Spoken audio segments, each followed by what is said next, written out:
our participants also talked about peer pressure Mm. and family sort of issue, not necessarily issues, but just not focusing on themselves first and wanting to put the health goals of their family above their own.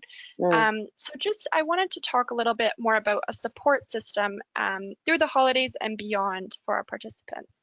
Yeah, so important and so challenging. If people are on side with you, right, they lift you up, they uplift you, and they help us with our goals. But if people are not understanding our goals, or people are wanting us to sort of be more on side with less healthy goals, it can be super challenging.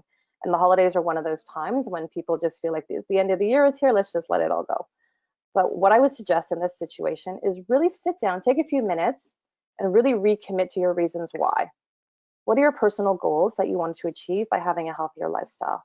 And in this example, be really, really specific. So is it I want to be healthier and I want to stick to my goals because I want by next year I want to be able to be running around in the spring with my grandchildren with less pain because I've lost more weight, right?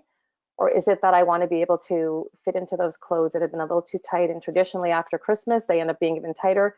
This year I'd like them to fit, and even, as we go into 2021, for the clothes to fit even better. Whatever it is that hooks for you, or maybe it's a reduction in your risk for diabetes. Whatever your why is, sit down. I know we've done this in the program. You probably did it earlier on in the program. Now's a good time to take stock again. Go back, write them out, post them somewhere where you can see them and review them, share them with loved ones, share them with family so they realize how important this is to you. And so they'll be less likely to pull you offside and more interested in helping you stick to those plans if once we say them. The other thing you can do is try to get an accountability partner. So whether that's a coworker, someone who's also doing the Newtopia program at work, talk with them. Also, of course, your inspirator is always there to be that ultimate accountability partner, but really make a pledge or contract or talk to those people that are going to lift you up about, what can we do to stay on track, troubleshoot with them, problem solve with them about the creative solutions of staying on track during the holiday season. Lastly, I would say the important thing too is get support. Get your support team lined up. So of course the inspirator's there and they can be your accountability partner, but really think about those stakeholders and the people you're going to be closest with and closest to during the holidays, because that could be, your spouse, your children, your mother.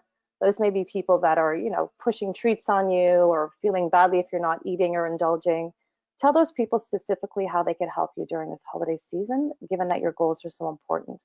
So for example, for your spouse, it might be, can you please make sure that when we eat, I don't have seconds? Sometimes I run back to the kitchen and get seconds. Please make sure we have a sort of a culture of no seconds, when we're having big, extravagant meals, right? Or perhaps it's a friend saying to a friend, let's make sure we stick to our walking schedule. Let's make sure we get our jackets out, we have our running shoes handy, and at least 3 times a week, let's recommit to getting that walk in, regardless of what's happening during the holidays. So I think that's a really key point, is to think of who are the key people, the key touch points in your life, and let them know how they can enable and help you with your positive changes.